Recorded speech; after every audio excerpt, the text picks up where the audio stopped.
Hello students, welcome to Study Khajana. My name is Seema Shrivastava.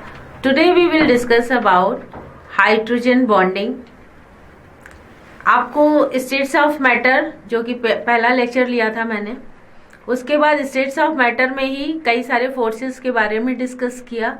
Intermolecular force, van der Waals force में जो force discuss करे थे, London force, dipole dipole force, dipole dipole induce force, कई सारे forces हमने discuss करे थे. आज हम डिस्कस करेंगे हाइड्रोजन बॉन्डिंग. हाइड्रोजन बॉन्ड क्या होते हैं?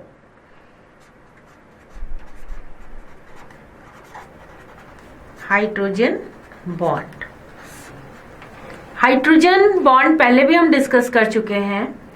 Hydrogen bond is a weak type of force that form A special type of dipole-dipole interaction.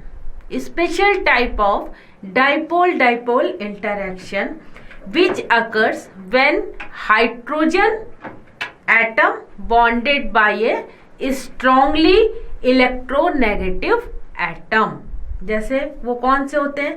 जैसे अगर हाइड्रोजन बॉन्डेड है नाइट्रोजन से, फ्लोरीन से, क्लोरीन से, ठीक है ना, तो ये क्या है? स्ट्रॉन्गली इलेक्ट्रोनेगेटिव एलिमेंट है. क्लोरीन, फ्लोरीन, नाइट्रोजन, ऑक्सीजन से, जैसे वाटर है, ठीक है ना, तो हाइड्रोजन से भी, हाइड्रोजन ऑक्सीजन भी हाईली इलेक्ट्रोनेगेटिव एलिमेंट है. तो when hydrogen atom bonded to a strongly electronegative atom exist in the vicinity of another electronegative atom with a lone pair of electrons. ठीक है ना, जैसे, और इसको पहले आप एक पॉइंट नोट करिए कि ए हाइड्रोजन बॉन्ड इज, पहला तो ये कि वीक टाइप ऑफ फोर्स, इनके बीच में जो फोर्स लगता है वो वीक होता है. That form A special type of dipole dipole interaction which occurs, कब ये होता है? Which occurs when a hydrogen atom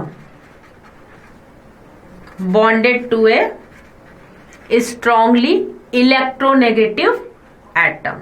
When hydrogen atom bonded to a strongly electronegative atom exist in the, तेज कर दीजिए sir, exist in the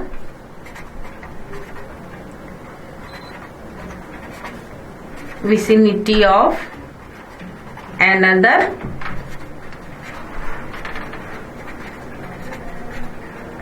electronegative atom with a lone pair of electrons. पहली बात हो गई, जिनके ऊपर लोन पेयर इलेक्ट्रॉन्स भी होते हैं, उससे भी हाइड्रोजन बॉन्डेड रहते हैं. ठीक है ना. अच्छा, फिर क्या है? जैसे मान लीजिए अगर हम बात करें, कोई एग्जाम्पल देके समझाना चाहें.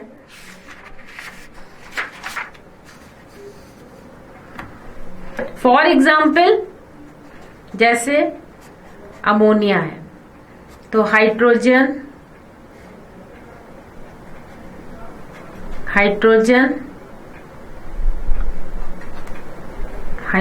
और यहां पर क्या है? लोन पेयर है. इसी तरीके से ऑक्सीजन,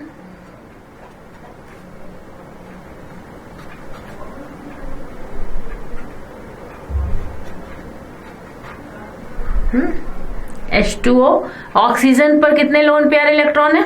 2 लोन पेयर इलेक्ट्रॉन है. अगर हम हाइड्रोजन और फ्लोरीन की बात करें तो 1 2 3 4 5 6, यानी ये 3 लोन पेयर ऑफ इलेक्ट्रॉन है। तो ये क्या है? Lone pair of an electron. ये भी लोन पेयर ऑफ इलेक्ट्रॉन और ये भी lone pair of electron, lone pair of electron. और ये क्या है? बॉन्ड पेयर है। ठीक है ना। ये स्लाइटली पॉजिटिव होंगे सब, हाइड्रोजन पार्शियल पॉजिटिव है। ठीक है ना। और ये नेगेटिव, ये क्या है? ये भी नेगेटिव होंगे और ये पॉजिटिव। ठीक है ना। तो hydrogen bonded with highly electronegative element. ठीक है ना। फिर दूसरी बात है कि जो लोन पेयर का काम क्या है, तो lone pair is responsible for the hydrogen bonding.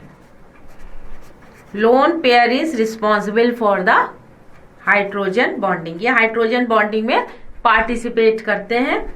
For example ammonia, water and hydrogen fluoride. ठीक है। तो हाइड्रोजन क्या होता है? Directly attach to the highly electronegative element, causing the hydrogen to acquire a significant positive charge. इसमें देखिए hydrogen is किससे attach हो रहा है? फ्लोरीन से। तो the hydrogen is attached directly to one of the most electronegative elements, causing the hydrogen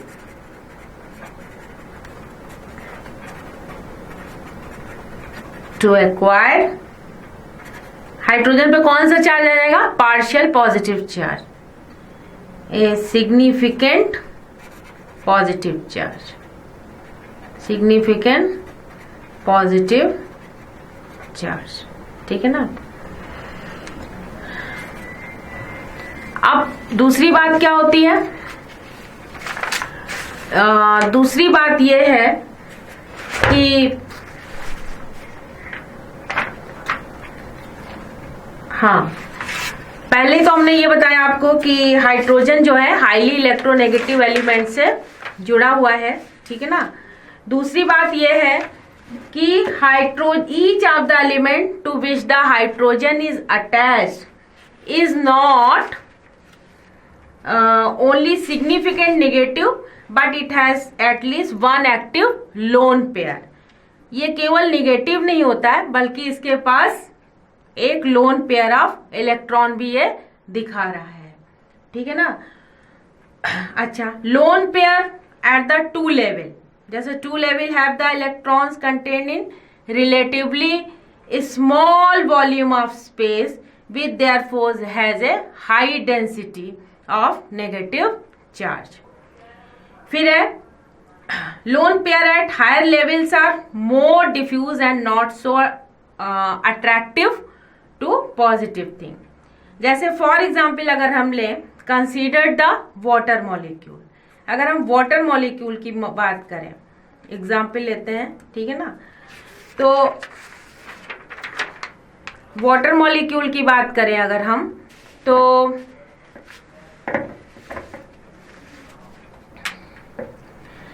water molecule में structure बनाइए। जैसे ये ऑक्सीजन है, ऑक्सीजन पर ये दो लोन पेयर है।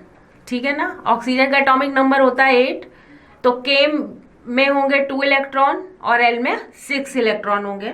ठीक है ना। तो 1 2 3 4 और एक एक ये हाइड्रोजन से बॉन्डेड है। ठीक है ना। फिर दूसरा वाटर मॉलिक्यूल इसी तरीके से, ऑक्सीजन यहां पर क्या है? लोन पेयर था, ये लोन पेयर है, ये भी लोन पेयर है, ठीक है ना। तो इससे बॉन्डेड है, ये इस ढंग से ये बॉन्डेड है, ये भी पॉजिटिव चार्ज, इस ढंग से ये आपस में जुड़ते चले जाते हैं। यहां से भी ये हाइड्रोजन बॉन्ड ऑक्सीजन से जुड़ा रहेगा। आप समझ रहे हैं ना कि ऑक्सीजन पर ये क्या है, 2 लोन पेयर इलेक्ट्रॉन है, ये क्या है, 2 लोन पेयर इलेक्ट्रॉन है, जो कि बॉन्डिंग करते हैं किससे, हाइड्रोजन से। और जो 2 और इलेक्ट्रॉन थे वो हाइड्रोजन से बॉन्ड बना रहे थे, एक वीक बॉन्ड बना रहा था, एक स्ट्रॉन्ग बॉन्ड बना रहा था। इसी तरीके से दूसरा वाटर मॉलिक्यूल है, उस पे भी 2 लोन पेयर ऑफ इलेक्ट्रॉन है, ठीक है ना। ये लोन पेयर ऑफ इलेक्ट्रॉन ये हाइड्रोजन से जुड़ जाएंगे और ये हाइड्रोजन, एक वीक हाइड्रोजन बॉन्ड, एक स्ट्रॉन्ग हाइड्रोजन बॉन्ड बनता चला जाएगा। तो अब हम ये कह सकते हैं कि the partial positive hydrogen is so strongly attracted to the lone pair of electrons, to the lone pair, मतलब that it is almost as if you were if you were beginning to coordinate bond जो पढ़ा था, beginning to form a coordinate bond,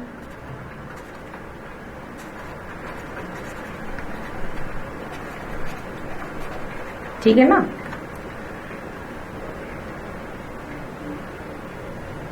अच्छा, फिर क्या है, attraction is stronger between the hydrogen and oxygen, attraction is stronger होगा then an ordinary dipole dipole interaction, dipole dipole interaction, interaction, समझ में आया। तो डाइपोल डाइपोल इंटरएक्शन आपको अब तक समझ में आ जाना चाहिए। HOH, ये पॉजिटिव, ये नेगेटिव, ये पॉजिटिव। इस तरीके से हाइड्रोजन किससे बॉन्डेड हो रहा है, हाइड्रोजन बॉन्डेड हो रहा है ऑक्सीजन से। हाइड्रोजन किससे बॉन्डेड हो रहा है, ऑक्सीजन से बॉन्डेड हो रहा है, ठीक है ना। अब आइए आपको हम देखते हैं कि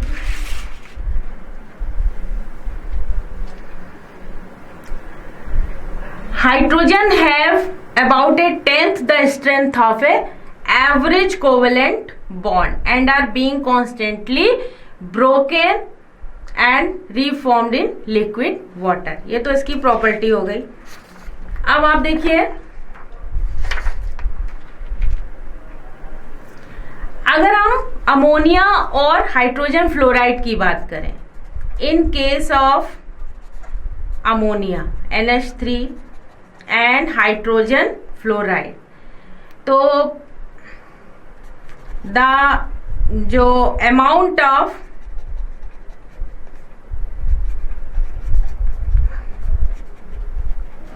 of hydrogen bonding is limited. अभी बताते हैं क्यों। By the fact that each nitrogen only 1 lone pair, उसके पास कितना लोन पेयर है, केवल एक ही लोन पेयर है। जैसे आप नाइट्रोजन का स्ट्रक्चर बनाए, ये एक ही लोन पेयर है। तो ये हाइड्रोजन है, ये हाइड्रोजन है और ये हाइड्रोजन बॉन्ड हो रहा है, ठीक है ना। तो इसमें कहा है कि इन केस अगर हम अमोनिया को डिस्कस करते हैं तो bonding is limited. Bonding is limited क्यों, क्योंकि उसके पास, नाइट्रोजन के पास केवल एक ही लोन पेयर इलेक्ट्रॉन है। आई बात समझ में। फिर ये हम और जिस तरह हाइड्रोजन बॉन्ड केवल वाटर से नहीं बहुत सी चीजों से बॉन्ड बना रहा है, तो उस एग्जाम्पल्स को हम डिस्कस करके आपको बता रहे हैं जो कि हाईली इलेक्ट्रोनेगेटिव एलिमेंट हैं, जो कि जैसे nitrogen is highly electronegative element and it contains 1 lone pair of electron. तो इसमें कह रहे हैं ये कि बॉन्डिंग इज लिमिटेड। क्यों लिमिटेड है? क्योंकि इसमें बॉन्ड लिमिटेड बन रहे हैं क्योंकि इसमें केवल एक ही लोन पेयर इलेक्ट्रॉन है। ठीक है ना। फिर है in a group of ammonia की बात करें अगर हम,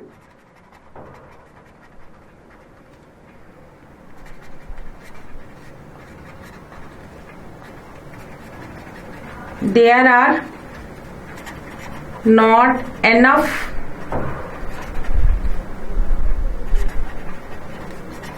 lone pairs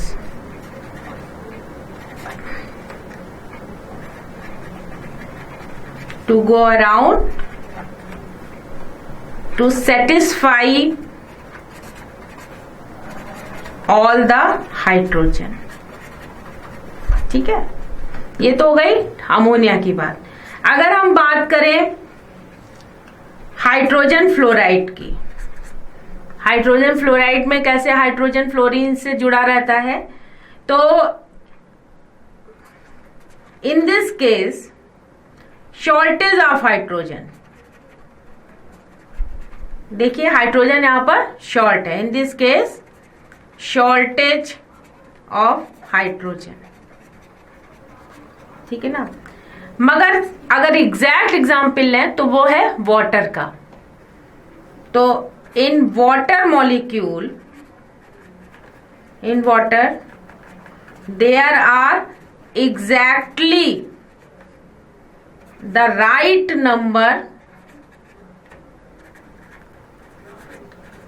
number of each water could be considered as the perfect bond, as the perfect bond system। तो अमोनिया की बात करी, हाइड्रोजन फ्लोराइड की बात करी, वाटर की बात करी। वाटर में ऑक्सीजन के पास कितने लोन पेयर ऑफ इलेक्ट्रॉन्स थे? 2 लोन पेयर इलेक्ट्रॉन थे, आपको हमने पहले डायग्राम में दिखाया है, जिसमें कि हाइड्रोजन उससे जुड़ते चले जाते हैं और वाटर मॉलिक्यूल बनाते हैं। अगर अमोनिया की बात करें तो इसमें केवल एक ही लोन पेयर इलेक्ट्रॉन है, जिसके कारण से ये क्या करेगा कि नॉट एनफ लोन पेयर, इनके पास ज्यादा लोन पेयर इलेक्ट्रॉन नहीं है to go around the satisfy all the hydrogen. फिर अगर फ्लोरीन और हाइड्रोजन की बात करें तो इसमें शॉर्टेज ऑफ हाइड्रोजन है, हाइड्रोजन क्या है? कम है। तो सबसे परफेक्ट एग्जाम्पल है वो है वाटर का, जिसमें ऑक्सीजन पर 2 लोन पेयर ऑफ इलेक्ट्रॉन होने से वे हाइड्रोजन बॉन्ड बनाते चले जाते हैं आइसोटोप में और वाटर मॉलिक्यूल का फॉर्मेशन होता है। अगर हम कॉम्प्लेक्स एग्जाम्पल लें, जैसे आयनिक सब्सटेंस है, आयनिक सब्सटेंस जब हम डिसॉल्व करते हैं वाटर में तो water molecule cluster around the separate ions, उसमें से आयन सेपरेट हो जाते हैं। तो this process is called hydration. तब वो प्रोसेस क्या होती है? हाइड्रेशन कहलाती है। कि कोई भी आयनिक सब्सटेंस लेते हैं, जैसे सोडियम क्लोराइड ही लिया, तो अगर वाटर में जब डिसॉल्व करते हैं तो it breaks into the sodium ion and chloride ion isotope में। तो हाइड्रेशन ऑफ नेगेटिव आयन, इसे इस तरह से भी लिख सकते हैं, the hydration of negative ion, कि when an ionic substance dissolve in water, कोई भी आयनिक सब्सटेंस को हम वाटर में जब डिसॉल्व करते हैं तो वाटर मॉलिक्यूल क्या हो जाएंगे? Cluster. water molecule cluster around the separate ions, and this process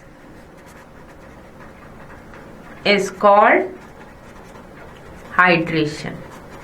ठीक है ना, हाइड्रेशन कहलाती है. तो दूसरा है water frequently attaches to the, किससे, positive ion by coordinate bond. Water frequently attaches to positive ion by coordinate bond कहते हैं, या इसे हम डेटिव बॉन्ड, कोऑर्डिनेट बॉन्ड आपको हम पढ़ा चुके हैं. And it bonds to negative ion using hydrogen bond. ठीक है ना. जैसे कोई एग्जाम्पल आप बता सकते हैं इसका, एनी एग्जाम्पल्स, कोई भी एग्जाम्पल्स बताइए. कि जैसे मान लीजिए HOH,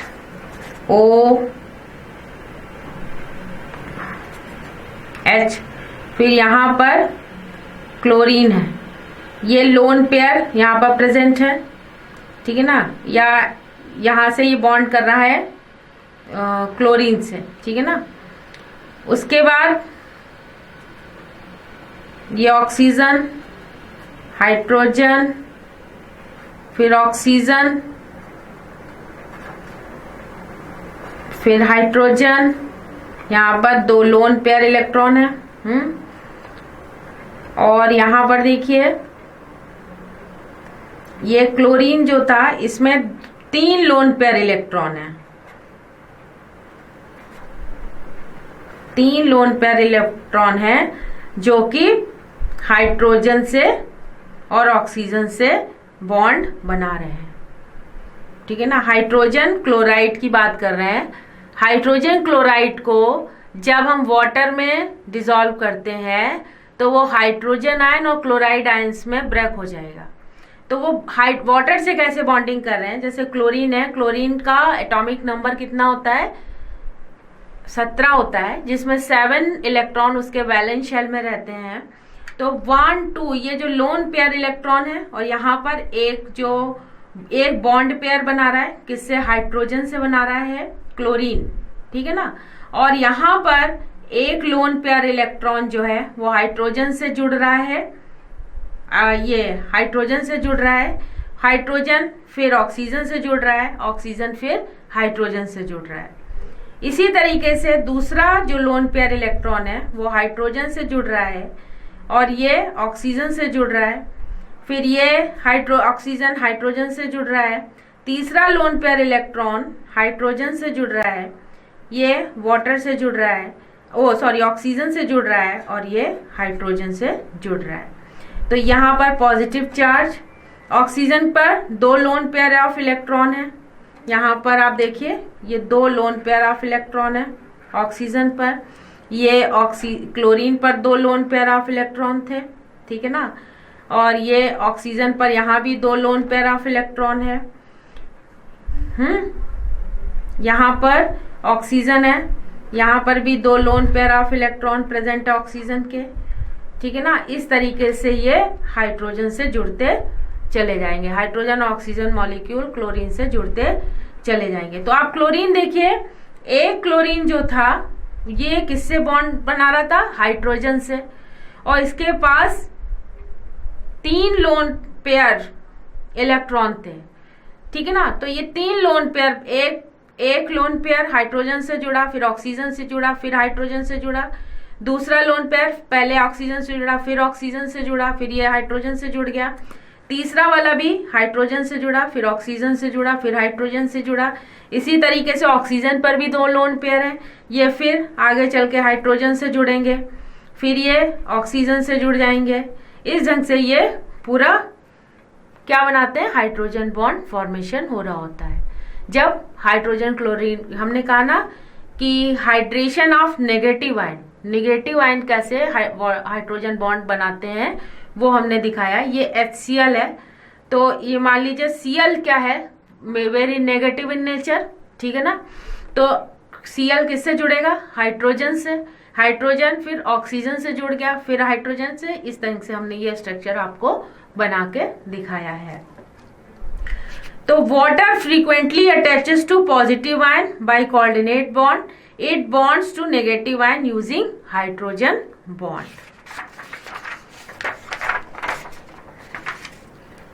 फिर यहां पर एक पॉइंट नोट करिए कि however complicated the negative ion there with always be lone pair, उनके ऊपर क्या होता है, लोन पेयर होता है। That the hydrogen atoms form the water molecules,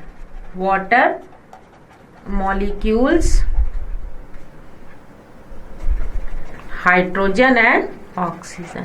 तो ये हमने कई एग्जांपल्स दे करके आपको बताया है कि हाइड्रोजन कैसे बॉन्ड बनाता है जब लोन पेयर ऑफ इलेक्ट्रॉन कितने प्रेजेंट है, depends on how many lone pair of electron present on an atom, चाहे वो नेगेटिव आयंस हो, चाहे वो हाईली नेगेटिव आयंस के साथ, जो जैसे क्लोराइड आयन के साथ अभी आपने देखा कैसे हाइड्रोजन बॉन्ड बन रहे थे। तो क्लोराइड आयन के बाहर कितने लोन पेयर ऑफ इलेक्ट्रॉन थे, 3 लोन पेयर ऑफ इलेक्ट्रॉन थे, जो कि हाइड्रोजन से जुड़कर वाटर मॉलिक्यूल से में हाइड्रोजन से जुड़ करके हाइड्रोजन बॉन्ड बना रहे थे। तो ये हमने कई एग्जांपल्स दे दिए। अब अगर आप बात करें कि कितने टाइप्स के हाइड्रोजन बॉन्ड होते हैं, हाइड्रोजन बॉन्ड जो होते हैं वो 2 टाइप्स के होते हैं। पहला है इंट्रा मॉलिक्यूलर। इंट्रा मॉलिक्यूलर का मतलब होता है with in the molecule, with in the molecule, ठीक है ना। कि फॉर एग्जाम्पल जैसे ये है O से हाइड्रोजन, फिर ऑक्सीजन, फिर यहां पर C से भी जुड़ रहा है, ठीक है ना, फिर ये hydrogen.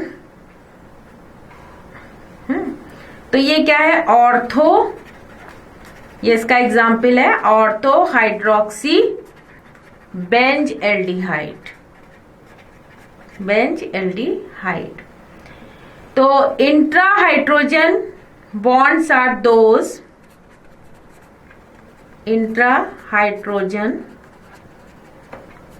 bonds are those which occurs within one single molecule, which occurs within single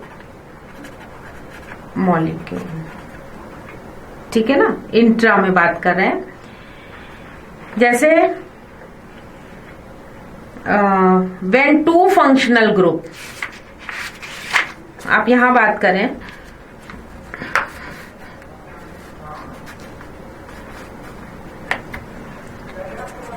when 2 functional group, आपने देखा पहले वाले एग्जाम्पल में कि 2 फंक्शनल ग्रुप थे, एक हाइड्रोक्सिल ग्रुप था, दूसरा बेंजल्डिहाइड था। 2 functional group of a molecule can form hydrogen bond with each other, with each other। अगर एक और एग्जाम्पल देखते हैं, ये देखिए OH O फिर N और डबल बॉन्ड O, इसको कहते हैं ऑर्थो नाइट्रोफिनॉल। इसमें देखिए हाइड्रोक्सिल ग्रुप लगा है और N के साथ ऑक्सीजन जुड़ रहा है, और इधर H हाइड्रोक्सिल ग्रुप के साथ भी हाइड्रोजन बॉन्डिंग हो रही है। इसके NOO है ना, और इसका पूरा इसके साथ भी बॉन्डिंग हो रही है हाइड्रोजन की, और हाइड्रोक्सिल ग्रुप के साथ भी हो रही है। तो when two functional group of molecule can form hydrogen bond with each other, तो ये कहलाया, जैसे एग्जाम्पल आपको दे दिया ऑर्थो नाइट्रोफिनॉल का। और दूसरा होता है इंटर मॉलिक्यूलर। पहले था इंट्रा, दूसरा हो गया इंटर मॉलिक्यूलर। इंटर मॉलिक्यूलर में क्या होगा, वो तो with in the two molecules था, ठीक है ना। अब इंटर मॉलिक्यूलर में हो गया इट अकर्स, या इसको ऐसे लिख लीजिए, between the molecules, between the molecules, between the molecules hydrogen bonding होती है इसमें, हाइड्रोजन बॉन्डिंग तो it occurs between separate molecule in a substance. तो ये सिमिलर मॉलिक्यूल्स भी होते हैं और डिसिमिलर मॉलिक्यूल या अनलाइक मॉलिक्यूल्स के बीच में जो बॉन्डिंग होती है उसे हम कहते हैं इंटर मॉलिक्यूलर हाइड्रोजन बॉन्डिंग, ठीक है ना। तो इसमें जैसे फॉर एग्जाम्पल NH3 था, H2O था, HF था, इस ढंग से इसमें होता है। तो it occurs between separate molecule in a substance, तो they can occur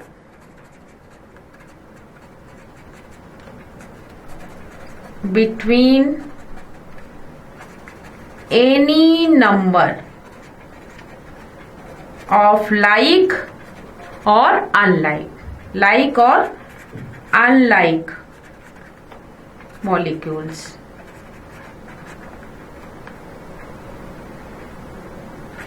as long as donor and acceptor are present and in position in which they attract, ठीक है ना।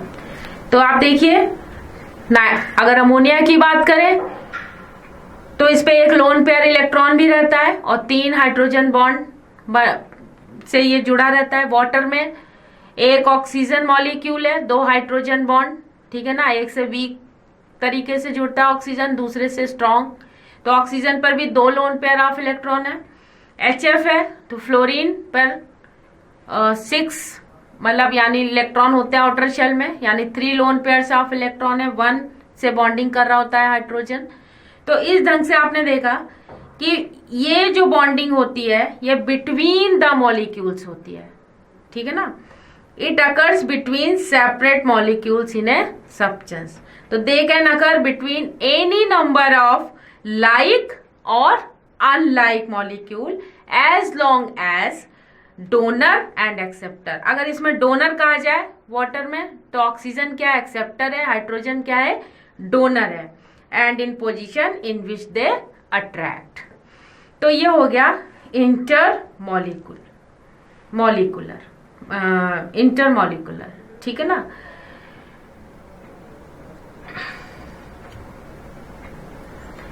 और भी हाइड्रोजन बॉन्ड बनते हैं, जैसे प्रोटीन में भी हाइड्रोजन बॉन्डिंग होती है, ठीक है ना।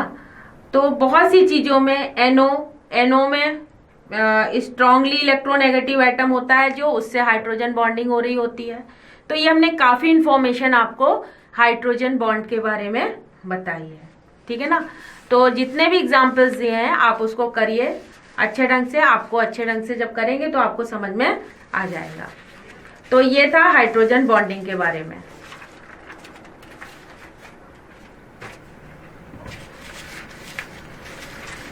आपको हमने लोन पेयर वाला कॉन्सेप्ट भी समझा दिया है, ठीक है ना, कैसे अमोनिया में था और वाटर में था। अब हम बात करेंगे, ये तो हो गई हाइड्रोजन बॉन्ड की बात। अब हम बात करेंगे थर्मल एनर्जी की, ठीक है ना। किस चीज की? थर्मल एनर्जी की बात करेंगे। थर्मल एनर्जी क्या होती है? हेडिंग डाल लीजिए अब, thermal energy.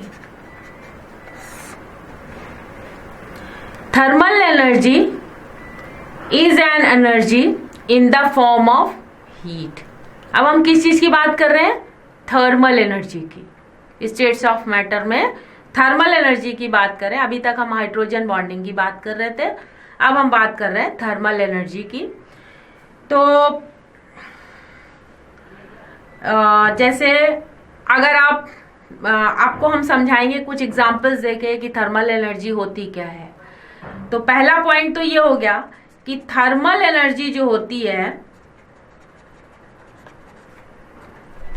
Thermal energy is an energy in the form of heat. In the form of heat, ये ध्यान रखिएगा, किस फॉर्म में होती है? हीट फॉर्म में होती है। दूसरी, 3 ways thermal energy is transfer. 3 veg,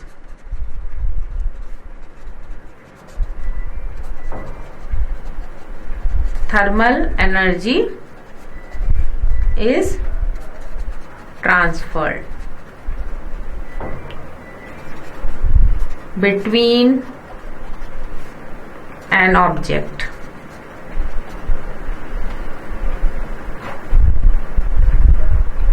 जैसे आप एक सॉफ्ट ड्रिंक लेते हैं, ठीक है ना। If you have soft drink, how do you make it cold? आप उसे ठंडा कैसे करेंगे?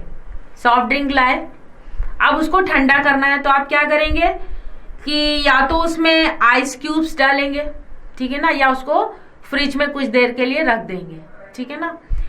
तो but how do ice cubes make the liquid in your drink cold? तो इसको समझने के लिए थर्मल एनर्जी का एक कॉन्सेप्ट दिया गया है कि when you understand thermal energy which is the energy that's come from heat. वो कहां से आती है? हीट से आती है। In fact the thermal refers to heat, so you can think of thermal energy as a heat energy. अब कैसे कि मान लीजिए आपने आइस क्यूब्स उसमें डाल दिया, किस में डाला? सॉफ्ट ड्रिंक में डाला। तो आइस क्यूब का जो जितनी उसकी हीट थी, सॉफ्ट ड्रिंक में जो हीट थी वो एब्जॉर्ब कर लिया, और क्या हो गया, जो ड्रिंक्स थी वो क्या हो गई? कोल्ड हो गई, एकदम ही ठंडी हो गई। तो आप जैसे अगर क्यूब्स क्या थे, जो आइस क्यूब्स थे, वो the molecules move very slowly. In hot things like a hot drink the molecules move very fast. अगर आप कोई भी कोल्ड ड्रिंक लेंगे तो उसमें मॉलिक्यूल्स क्या होंगे? उनके बीच में मॉलिक्यूल्स होंगे, तो मॉलिक्यूल्स का मूवमेंट हमेशा होता रहता है। लेकिन जितनी भी कोल्ड चीज होती है उसमें जो मॉलिक्यूल्स का मूवमेंट होगा वो वेरी स्लो होगा। लेकिन अगर आप हॉट चीज, गर्म चाय लेंगे तो वो गर्म क्यों लगेगी? क्योंकि उसकी काइनेटिक एनर्जी बहुत ज्यादा होगी, क्योंकि मूवमेंट ऑफ जो पार्टिकल्स है, मूवमेंट ऑफ जो मॉलिक्यूल्स है इज वेरी रैपिड, बहुत तेजी से हो रहा होता है, जिसके कारण वो हॉट होती है। तो when you put ice cubes into your drink, they absorbs the heat energy from the drink, which melts the ice and cools the drink. जैसे ही मान लीजिए ये एक कंटेनर है, इसमें वाटर है, वाटर में क्या है? ये क्या है? हॉट है, मतलब वार्म है, वाटर है। इसमें जैसे ही आपने आइस क्यूब्स डाला, ये क्या डाला? Ice cubes. तो आइस क्यूब्स ने क्या करा कि इसकी जितनी भी हीट थी वो क्या करा? एब्जॉर्ब कर लिया। आइस क्यूब ने हीट एब्जॉर्ब कर लिया। हीट एब्जॉर्ब करने से क्या हो गया? क्या हो गया, आइस क्यूब्स लिक्विड में बदल गया, और जो वाटर था वो क्या हो गया, कोल्ड हो गया, ठंडा हो गया। तो वो ऐसा होता है कि जो जितने भी कोल्ड सब्सटेंस होते हैं उनमें जो मूवमेंट ऑफ पार्टिकल्स होता है वो बहुत स्लो होता है, और स्लो हो, और जितने भी जो हॉट वाटर अगर हम ले, हॉट वाटर को अगर हम ले, जैसे चाय हमें गर्म क्यों लगती है, क्योंकि उसमें जो मूवमेंट्स ऑफ पार्टिकल है, जो उसकी काइनेटिक एनर्जी, जो उसमें से एनर्जी होती है वो बहुत ज्यादा होती है। जब मूवमेंट ऑफ पार्टिकल्स तेजी से मूव करेंगे तो उसकी एनर्जी भी ज्यादा हो जाएगी, तो जब एनर्जी ज्यादा होगी तो हमें चाय गर्म लगेगी, तो उसको कहते हैं हीट। तो थर्मल एनर्जी को किससे रिलेट करा गया, इन द फॉर्म ऑफ हीट। तो जिसकी थर्मल एनर्जी अगर कहना चाहिए, अगर हीट कम निकल रही है तो वो चीज हमें ठंडी लगेगी या कम ठंडी लगेगी, लेकिन हीट बहुत ज्यादा निकल रही है या थर्मल एनर्जी उसकी बहुत ज्यादा है तो वो चीज हमें हॉट लगेगी। तो ये था सॉफ्ट ड्रिंक और हार्ड ड्रिंक का, वो सॉफ्ट ड्रिंक और हॉट ड्रिंक का एग्जाम्पल्स हमने एक बताया आपको। तो आप लिख लीजिए कि thermal energy is an energy in the form of heat. दूसरा पॉइंट है कि thermal energy transfer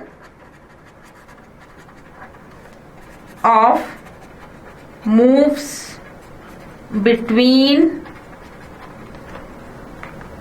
objects in three ways। ऊपर हमने हेडिंग डाली थी objects in three ways। पहला क्या है, रेडिएशन, सेकंड क्या है, कंडक्शन, एंड थर्ड क्या है, कन्वेंशन। कन्वेंशन यहां पे लिख लीजिए, कन्वेंशन। पहला क्या है, रेडिएशन, दूसरा क्या है, कंडक्शन, तीसरा है कन्वेंशन। आपको थर्मल एनर्जी का कॉन्सेप्ट समझ में आ रहा है कि थर्मल एनर्जी किससे रिलेट करा है इन्होंने, हीट से।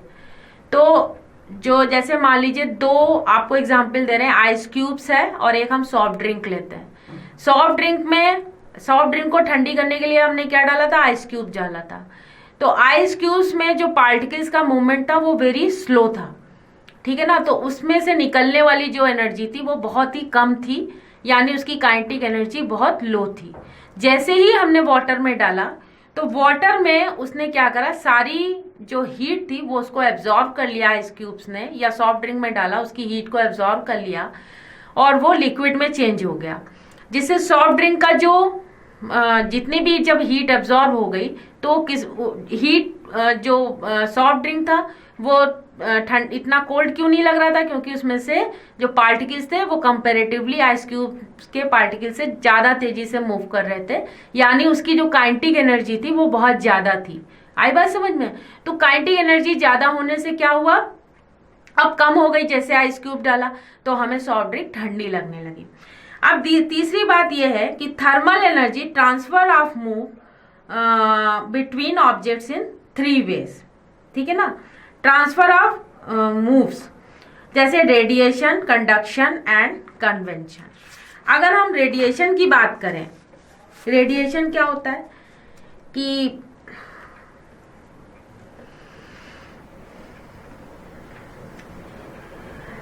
हमारी अर्थ क्या होती है, गर्म रहती है। अर्थ क्या, एक प्लेनेट है। जैसे ही सन की रेज आती हैं तो वो क्या करती है, हमारी अर्थ उस रेज को एब्जॉर्ब कर लेती है। तो सन क्या कर रही है, रेडिएट एनर्जी, ठीक है ना। तो सन क्या होता है, वो वार्म, उसमें से जो रेज आ रही होती है वो कैसी होती है, बहुत वार्म होती है। तो जिससे जो हमारा प्लेनेट है वो उसको एब्जॉर्ब कर लेता है, यानी अर्थ उसको एब्जॉर्ब करके गर्म हो जाता है। तो सन रेडिएट्स कौन सी energy, thermal energy, and the earth absorb it. तो रेडिएशन का मतलब लिख लीजिए,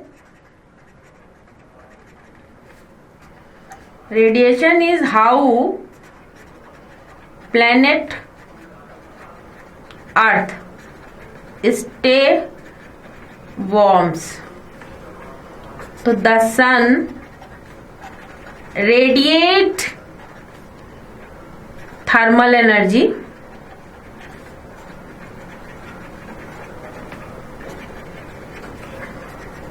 and the earth absorbs it. ठीक है ना। अब कंडक्शन की बात करते हैं।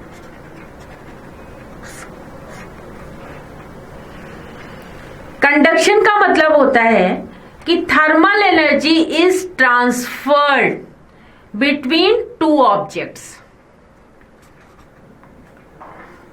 Thermal energy is transferred between two objects, जैसे दैट आर टचिंग।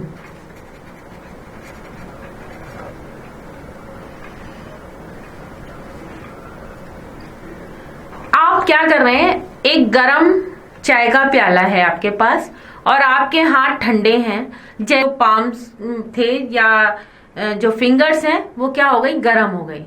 तो इसमें क्या हो गया कि the heat energy from the mug, जो कप था, is conducted directly into your cold finger which warm up। तो इस प्रोसेस को कहते हैं कंडक्शन। आई बात समझ में कि अगर आप किसी ठंडी चीज को किसी गर्म चीज से टच कराते हैं तो वो ठंडी चीज क्या हो जाती है, धीरे धीरे गर्म होने लगती है। क्यों?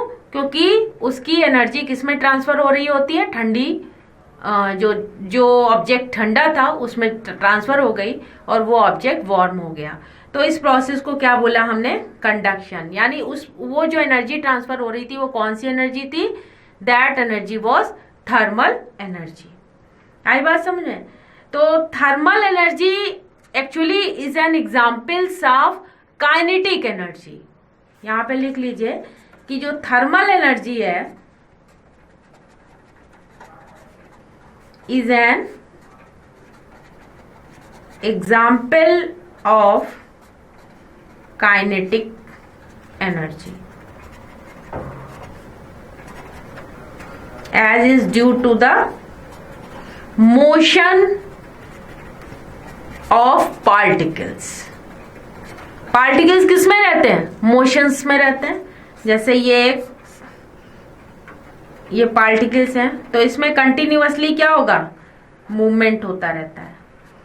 क्यों मूवमेंट होता रहता है, काइनेटिक एनर्जी के कारण। उसमें एक एनर्जी होती है जिसे हम कहते हैं काइनेटिक एनर्जी। थर्मल एनर्जी किसका एग्जाम्पल है, काइनेटिक एनर्जी का। तो is due to the motion of particle. अगर पार्टिकल में मोशन नहीं होगा तो उसकी थर्मल एनर्जी क्या हो जाएगी, बहुत ही कम होगी या फिर जीरो हो जाएगी। आई बात समझ में। तो thermal energy result an object और a system having a temperature that can be measured. तो thermal energy can be transfer from one object और system to the another object in the form of heat. मान लीजिए ये system है, यहां से thermal energy क्या हो रही है, ट्रांसफर हो रही है in the form of heat, that is called as thermal energy. तो ये थर्मल एनर्जी का ये कॉन्सेप्ट था। आ गई बात समझ में। थर्मल एनर्जी क्या है ये आपको सबको समझ में अच्छे ढंग से आ गया होगा।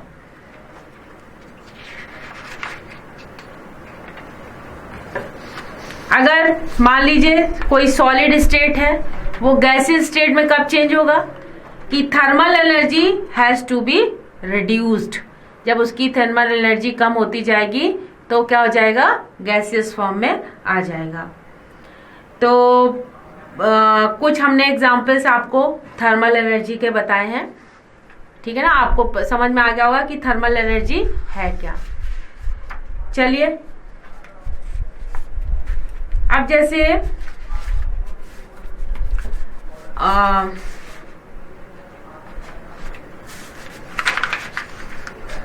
जैसे अगर कहा जाए कि interaction molecular interaction are very weak. अगर जैसे मान लीजिए ये मॉलिक्यूल्स हैं, इसमें इंटरएक्शन जो होता है वो वीक है, वीक इंटरएक्शन ऑफ मॉलिक्यूल। तब क्या होगा, weak interaction of molecule. Molecule, तो molecules do not cling together to make liquid और सॉलिड, ठीक है ना। मॉलिक्यूल्स डू नॉट, तब वो क्या करते हैं, cling together to make liquid और solid unless thermal energy is reduced by lowering the temperature, जब तक उसकी थर्मल एनर्जी रिड्यूस ना हो जाए, unless thermal energy is reduced by lowering the temperature, ठीक है ना, अनलेस लिखा है। फिर जैसे gases do not liquefy on compression only although molecules come very close to each other, ठीक है ना। एंड इंटरमॉलिकुलर जो अट्रैक्शन हो जाएगा या फोर्सेस क्या हो जाएगा, वो मैक्सिमम हो जाएगा। अगर मॉलिक्यूल्स एक दूसरे के बहुत ही नजदीक आ गए तो उनके बीच में अट्रैक्शन क्या हो जाएगा, बढ़ जाएगा, अट्रैक्शन इंक्रीजेस या मैक्सिमम हो जाएगा, ठीक है ना। तो when thermal energy of molecule is reduced by lowering the temperature, उस समय क्या हो रहा था, उसका टेम्परेचर क्या हो रहा होता है, थर्मल एनर्जी क्या हो रही होती है, रिड्यूस हो रही होती है, टेम्परेचर लो हो रहा होता है, and the gases can be easily liquefied. इस स्टेज में क्या हो जाएगा, gases can be easily liquefied, ठीक है ना। कब, जब लोअरिंग द टेम्परेचर लो हो जाता है, लोअरिंग द टेम्परेचर, ठीक है ना, तब उस स्टेज में gases can be easily liquefied.